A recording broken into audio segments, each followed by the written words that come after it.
Okay, he's on a roll. He's on a roll.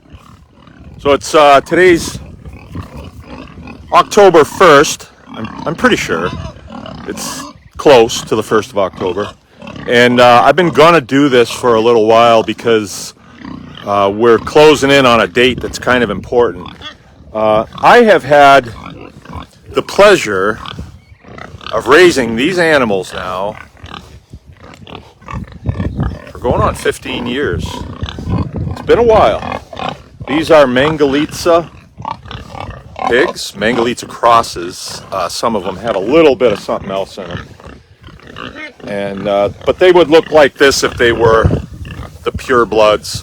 They would. And these ones are certified. They're certified, so you can know that they're top notch. I'll show them to you a little bit. But I got something to say about them. These guys are north of 300 pounds, and they do grow pretty good. They have a bad reputation of growing slow, but I don't know. Somebody said that, and somebody else echoed it, but I don't find that to be the case at all.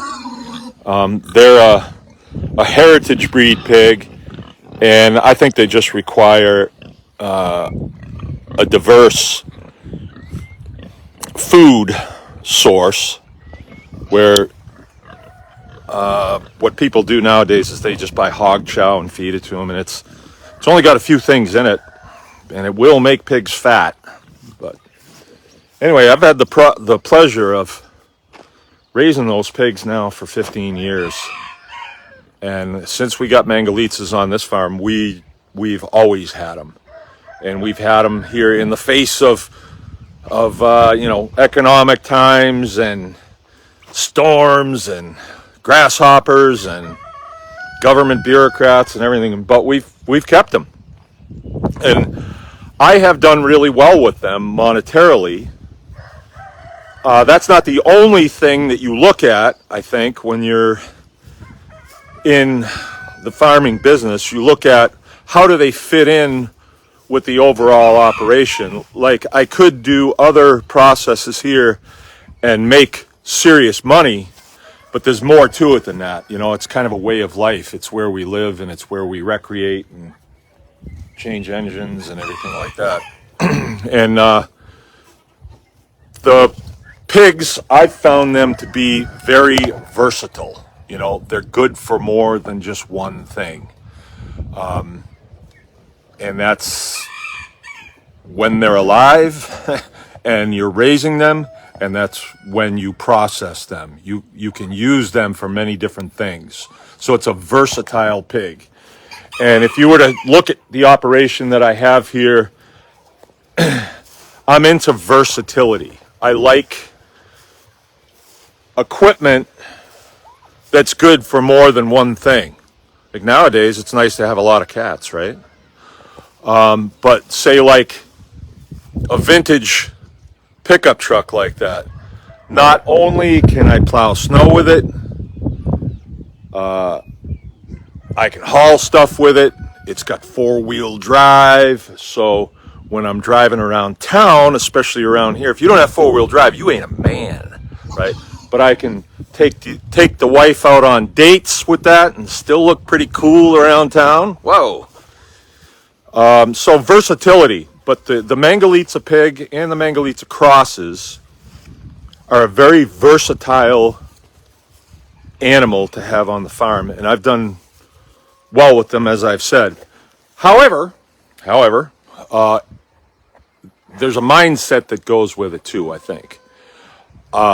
Unfortunately, I think people have kind of a one-track mind, and they think, okay, if I get into pigs, I'll be rich. Maybe, but I'm not going to make that claim here. I think there's more to it than just raising the pig. Just like raising the pig, there's a lot more to it than just going and buying the pig. You gotta house that pig. You gotta feed that pig, and we can make an outline, and you can have a line item that says feeding, and there can be a whole bunch of subcategories there because there's a lot that goes into it. not that it's complex, it's just, and not that there's a lot of squares to fill, I'm just saying there's a lot of opportunity, there's a lot of versatility with the pig. You can look at it seasonally. Certain times of the year, there's a lot of apples on the ground, you can feed them. Certain times of the year, there's acorns on the ground, you can feed them. Certain times of the year, the grass is thick. Oh, they'll eat grass. So there's always options with that animal, where other pigs, not so much. And we've had other pigs too.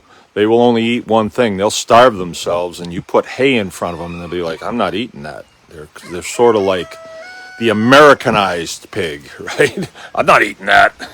I want Pop-Tarts. I want Mountain Dew. That's all I'm eating.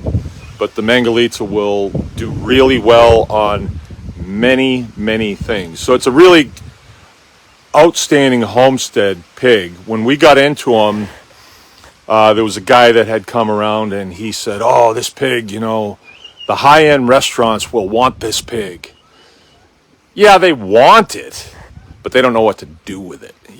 They see the pictures and stuff about what happens over in Europe, but here in the United States, overall, there's a few that know what to do with it, but overall, they don't really know what to do with it. And it costs more than the ones that are coming off of the, like the food service trucks. So they don't want anything to do with it. And the quality of culinary excellence here in the United States is like Applebee's. It's not that good. And so I didn't see it that way, but I do see this pig as an excellent, outstanding small farm homesteading pig because of the versatility of the animal. But you have to get versatile too if you're going to raise these pigs. You have to be able to scrounge stuff to feed them.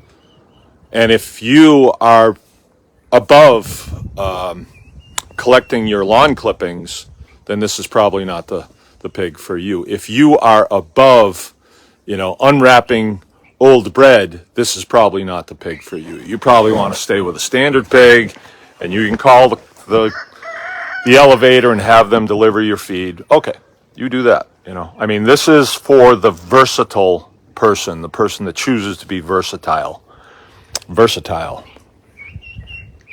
So another aspect of versatility that you really have to master, and this is what I'm getting at, is you need to know how to process these animals. We are in times right now where every day you get up and you're kind of like, well, what's this? What's happening now? Oh, now I'm hearing the longshoremen are going on strike. So, now I'm hearing that there's monkeypox hitting the shores of America, And just the other day I saw some monkeys running around in Cadillac, and I thought, where are these guys coming from? Hide the cats, right? So things are in flux, but they always are. They always are. It's just a question of how do you weather that storm? The waters may get calm, but that's only for a while, right? So one of the things that I think is smart to do, that's helped me, is to be able to do things. So, can you process a pig? Oh, you can raise a pig. Okay, not everybody can do that, for sure. Not everybody can build defenses. Not everybody can do that. But you've done that. Good. Now what? Is that pig going to go to processing? Is there a processor around you? Are the processors going to be open? Remember during the Wu flu? They all shut down. Could that happen again? No, the USDA won't let that happen. No, not those boys. Not those pros. So it's smart to be able to process it on your own. Oh, yeah, but I only got 1 acre. You don't even need an acre. You need about 10 square feet to process a pig. That's it. And you don't need a bunch of equipment. It's nice. I have a bunch of equipment now because when I started out, there was a limb off that big tree over there, and I hung a rope off of it, and that's where I butchered my first pig, here. with my knife that I've been carrying around for my entire military career. I butchered it with. And I shot it with my .45 automatic that I carried around through my... So you don't need a whole bunch of stuff, but you can build it up in time. So what I'm getting at, okay, every year, 14 years now, we've been doing the Anyone Can Farm Homestead Hog Harvest class. I've got 6 people signed up to the class. It's going to be November 1st. So we got a whole month to fill the class. It's a 3-day class. We start with live pigs. By the time we're done, we're stuffing sausages. We're cutting chops. We're showing you how to make bacon. We're showing you where everything comes from. We're a total breakdown of the pig, and it's hands-on. 12 people in the class. I do 2 pigs. I shoot 2 pigs. So you get time. You get knife time. And it's reasonably priced for a 3-day class, I believe. And our facilities have never been better. We have the cafe going now, so there's a place to eat. And the entire butchering facility is under roof right now. You can see that new roof right there. Just put that in this summer. So if it rains, not a big deal. November 1st could be cold. Shop's heated. It'll be nice. It'll be acceptable. You don't want it too comfortable. We need to be all-weather personnel, that's for sure. And you're immersed in the whole situation here, and you get to see how we do things. And when you leave, you're ready to hit the ground running when you get home the next weekend. And I'm not just saying this.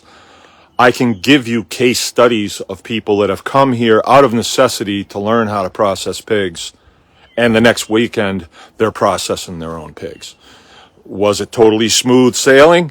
Oh no, they had a few problems here and there, but they would have had more problems without a little bit of instruction on how to do it. I mean, there's people out there like my son Keith that would just, I can do it, and he would find his way through it. I guess I'm kind of like that too.